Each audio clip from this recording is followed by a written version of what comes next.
that this great land would not deny her women their rightful place based on merit. But alas, it is 75 years later. And today, it is both my pride and my shame that I stand here as a woman in India's parliament speaking on a women's reservation bill. It is my pride that I belong to the All India Trinamool Congress, a party that sends 37% women among its members to parliament.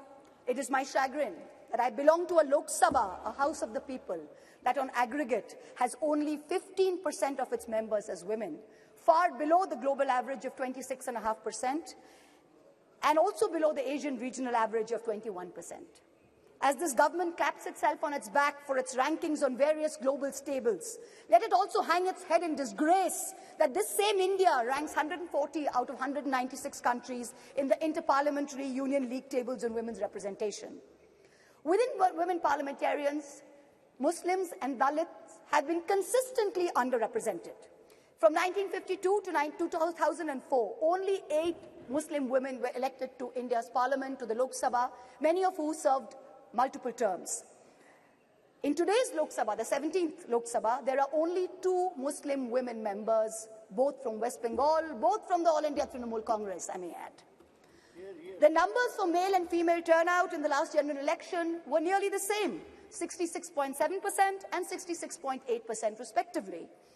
But women's candidature, that number of women who are being put up for elections, which is the first step towards getting elected to the Lok Sabha, remained at an abysmal 9%, up from only 7% in 2004.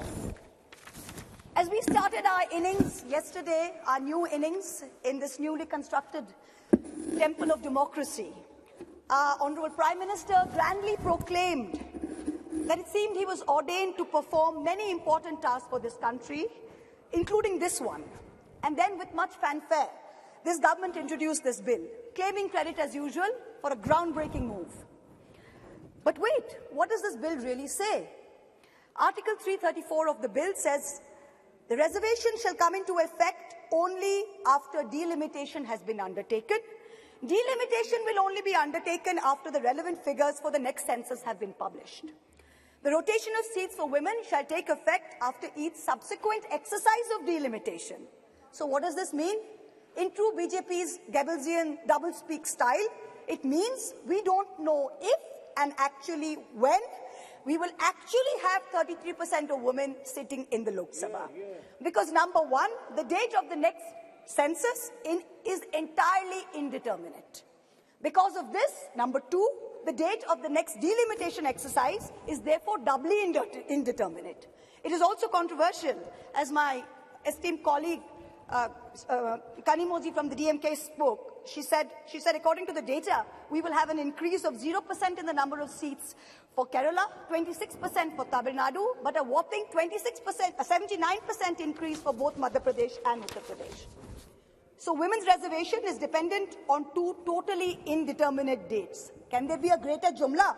Forget 2024. This may not even be possible in 2029. We are being asked time and again, do we support the women's reservation bill?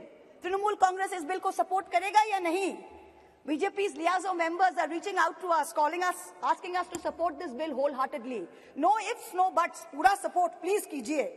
To them we say very clearly, we not only support a women's reservation bill, but in truth, it is Mamata Banerjee, India's only female chief minister today, who is the mother of this bill, who has given birth to the original idea where she has unconditionally sent 37% of women MPs to this parliament on her ticket. What you have brought here, what this government has brought here today, is not a women's reservation bill. It is a women's reservation rescheduling bill and should be renamed as such. Its agenda is delay. Its agenda is not reservation. The endless dithering over when there will be the next census, when there will be the next delimitation, will only ensure that the urgent need of reservation for women in elections to the parliament and to state legislatures will be indefinitely delayed yet again. Alas, this is not the historic bill that it is being touted as.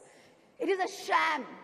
And for the women and the men and the girls and the boys who will be the future women and men of India, we had better recognize this because it is staring at us in the face.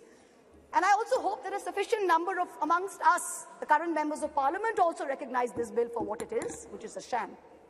The question of women's reservation requires action, not the placebo of legislatively mandated procrastination. To the government and the ruling party, I say this: give us this day our equal rights. We hold up half the sky. Give us at least a third of our earth. Mamata Banerjee and the Trinamool Congress have already walked the talk. We don't need to go on record to show this country that we support this bill.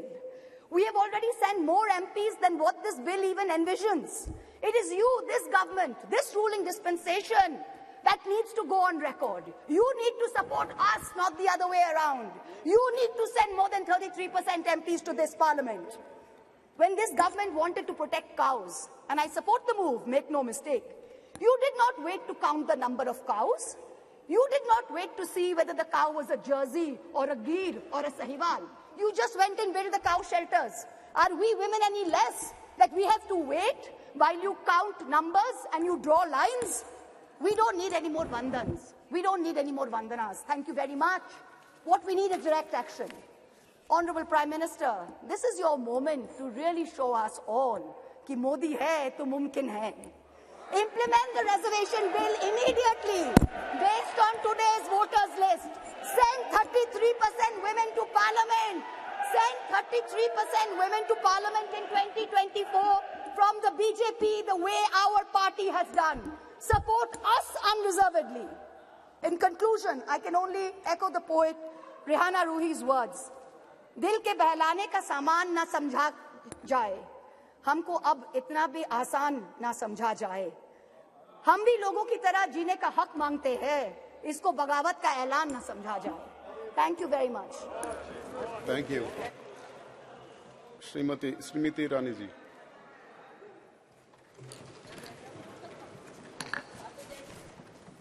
अध्यक्ष महोदय, आज इस सभागार में मां भारती का नमन कर मेरे संसदीय